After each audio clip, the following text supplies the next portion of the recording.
Okay, so I will just give an example about how you use BEL to build network models.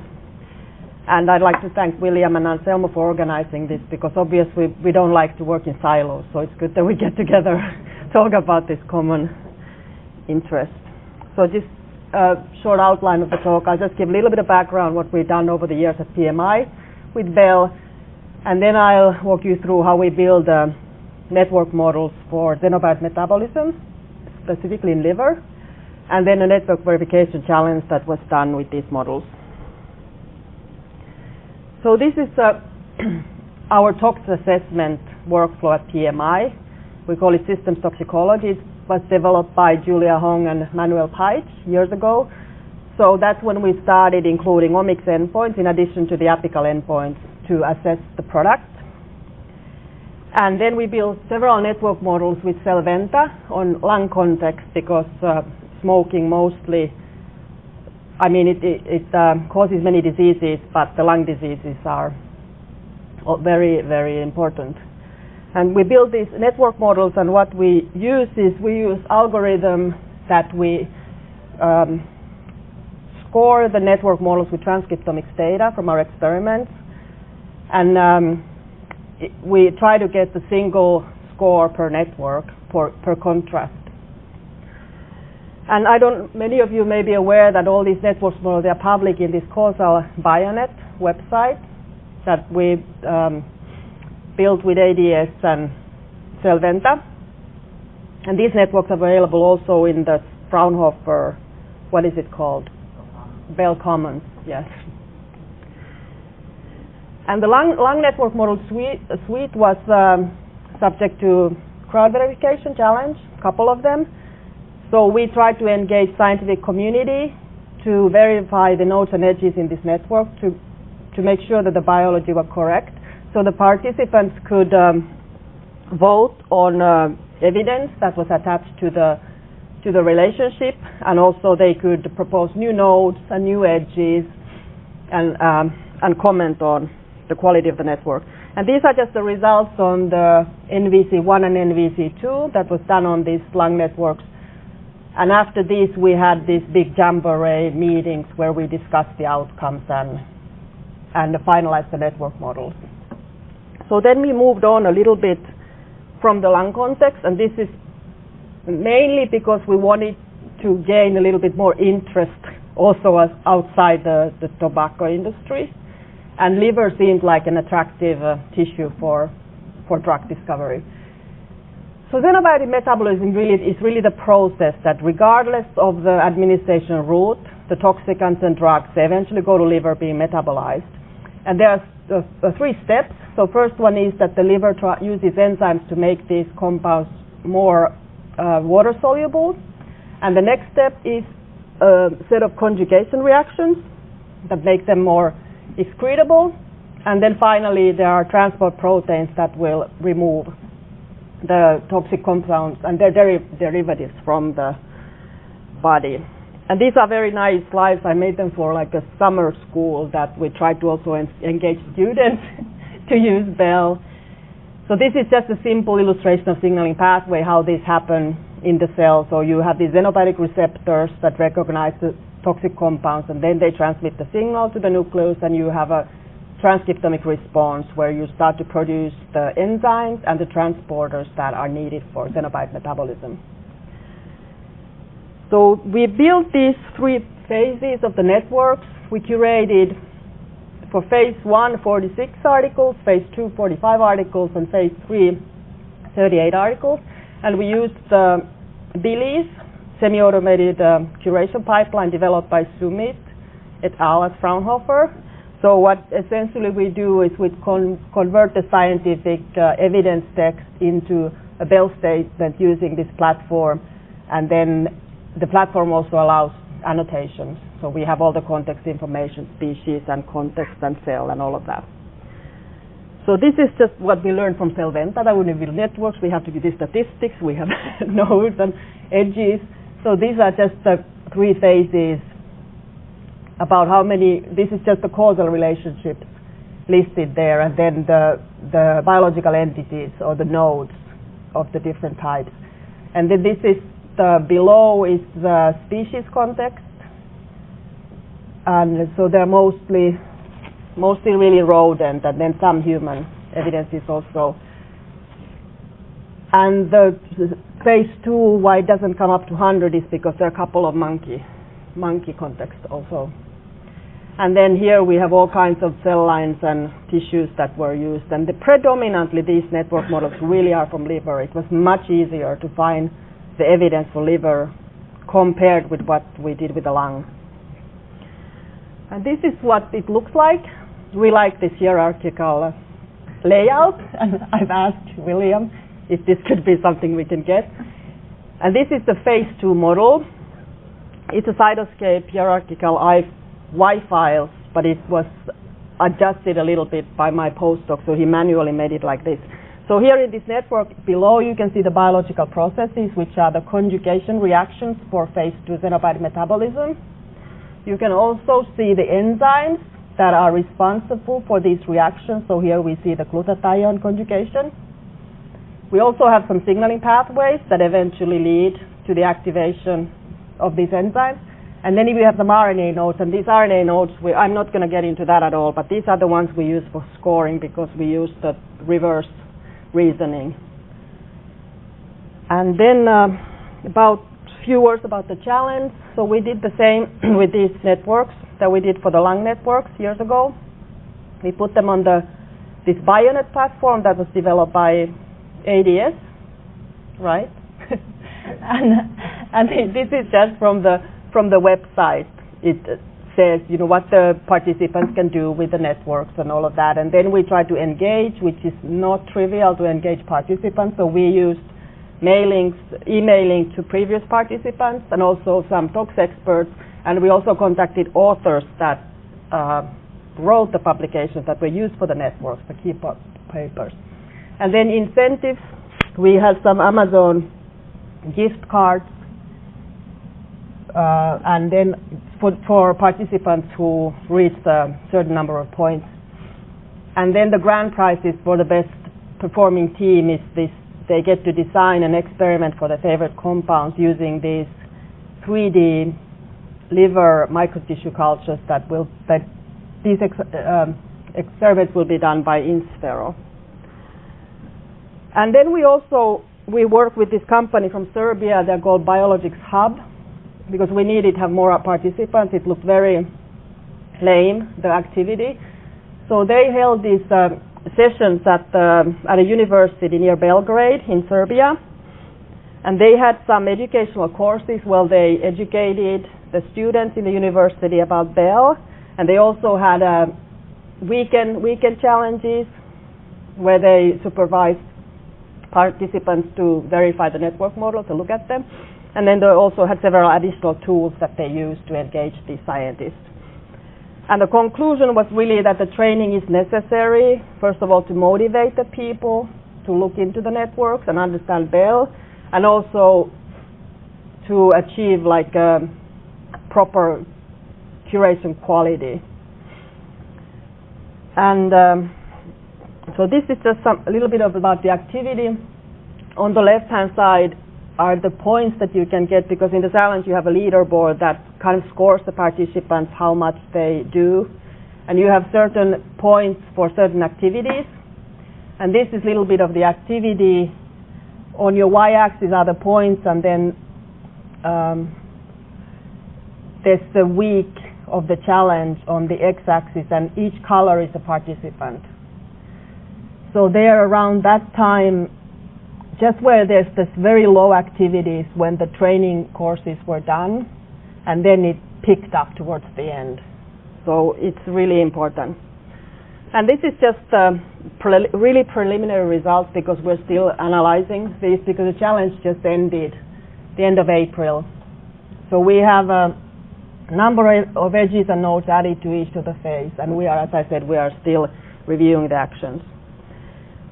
So the follow-up for this is that we will summarize everything, and then we'll have a mini Jamboree. We're just going to invite maybe 5 best performers or most active participants to Neuchâtel and discuss. We're not going to do like a huge Jamboree like before. And then in this meeting, we will design the experiments that will be used with liver microtissues to validate the models.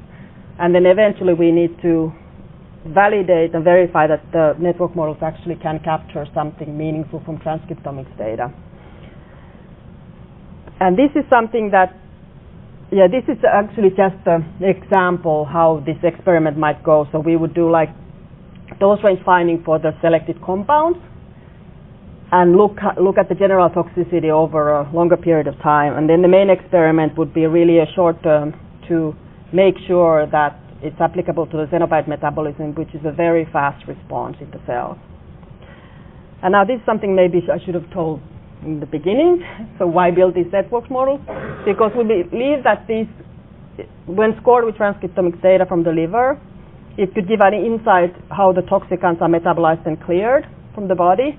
Also maybe for drug discovery to see how new candidates will be handled by the liver tissue. And personalized medicine, if you, for instance, would take a liver cell or tissue and then tailor-made some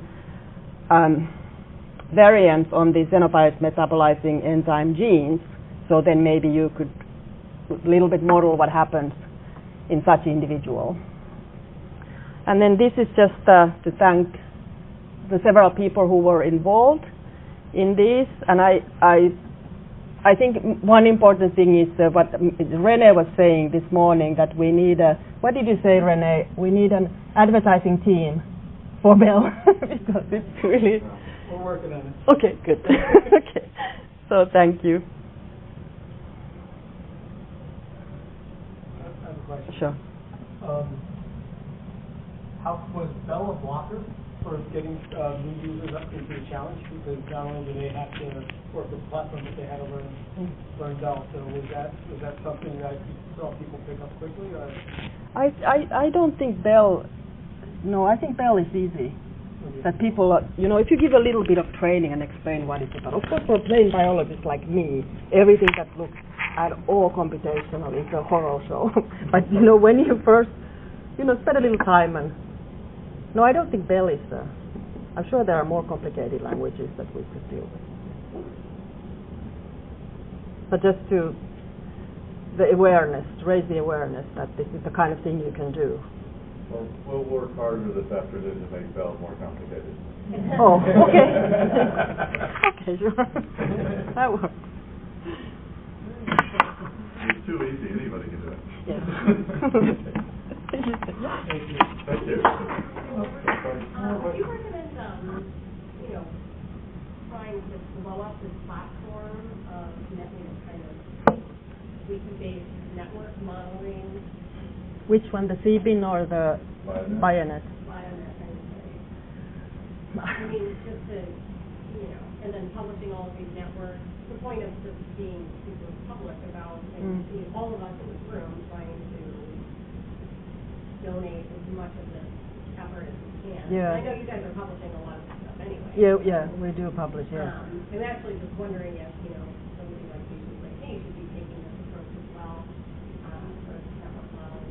Yeah, we probably have discussions on that. Because we have many network models we built. We have, for instance, a whole suite for mucociliary clearance that has cilium assembly, cilia beading, and goblet cell hyperplasia, metaplasia. But we are now wondering if we even put it on Bionet, because it's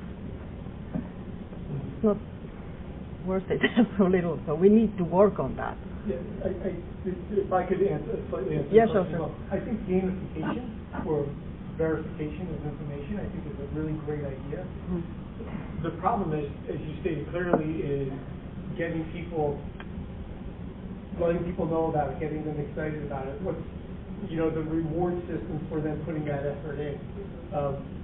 That's probably where more of the challenge is than but the gamification of it, I think, was a good success. Yeah. So, like you said, the engagement part of it is challenging. And I think also we should have more use cases, publish the algorithms, and so that people see what they can do with the networks, because for many of them, they're just hairballs there, and so what? Nice to have the biology in that format, but I have any measurements of like efficiency, numbers of nodes or edges per net person hour, or anything of that nature? It probably can be derived, but people are doing this, aside of their studies and work, but maybe I can ask. So we did the first round, but I don't remember what the numbers were. Yeah, the most surprising, the most surprising metric to me in the first round was the amount of new edges that people were adding to the network. Surprised me. Surprised all of us. I think it surprised all of us because they were not only engaging in the networks, but they were building on them and adding to it. They were creating. Yeah, in what they thought was a very relevant way. So that was a surprisingly cool outcome. Yeah. Most of the nodes should be internet. So that was the first generation of the BEL Edge editor, and it was fairly crude because of the time that we had to build it. Yeah. The third generation that you'll hopefully get a chance to look at back there has a lot more support in building edges, so it's a much lower cost activity. But it was not trivial to build edges in biomass. It is not trivial to build edges in biomass. And the nodes are not all in there. Sumit, yes. You published a lot of models Yes. when do you know that a network model is true? That you can publish it, that in the current state of the art is included in that model? How do you Never. know the boundaries to that? Well, usually we try to decide the boundaries beforehand, but many of the long networks, they have a lot of overlapping signaling because it's always hard to decide what to leave out and what to include. But I think that's the answer to your question is never. And anyway, we need to go back to the long networks now because it's been years since they've been updated. And that's why it would be nice if all the networks would be like Rene was saying, they would all be there all the time, and it would stay alive and people could update them. Yeah, so you were thinking about having the experience sometimes you stop building network models, and when new papers come out, then the question arises, why don't we have solutions, algorithms, find new boundaries for that model, so that we extend the nodes and edges of the model automatically on the range that actually helps for the model.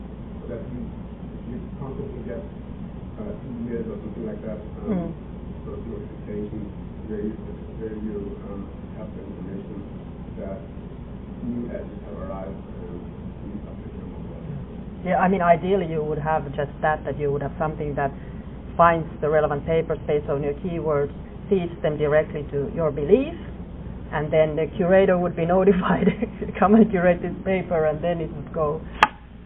But belief goes into an edge store, and then there's a constant thing that says, hey, are there any new edges that fit the constraints of our network? But we believe that there always has to be like a review, that if one person builds a network, there's another biologist who reviews edge by edge, because if it's completely like a conveyor belt kind of thing, then the quality would probably suffer too. I've also seen that most of the models have just one evidence. Yeah. It would have more evidences, so the duration can find same relationships with further evidence. Yeah. So then you get more confidence in the relationship. Yeah, of course. You mean most of the edges only have one supporting nanobase that wasn't true in Bionet 1.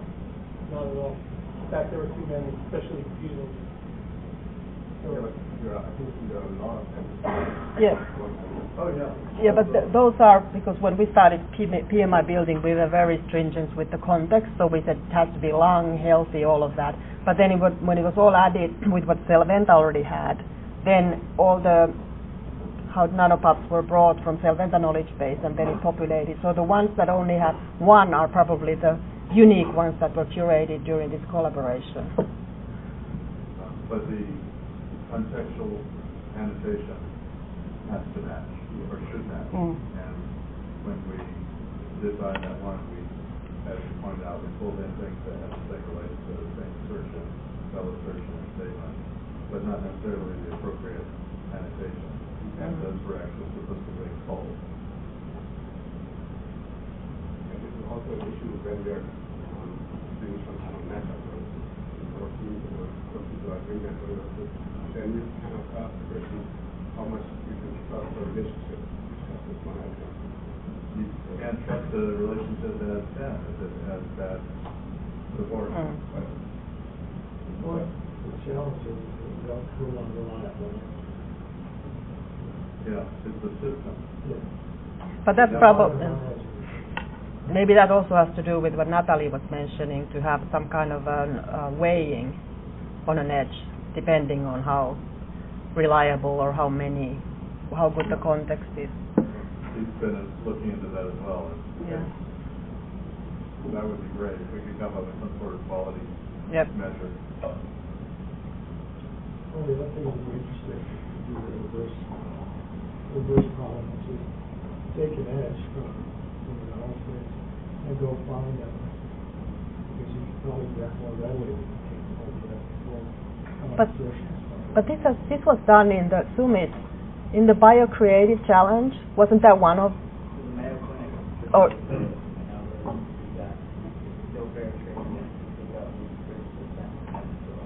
okay.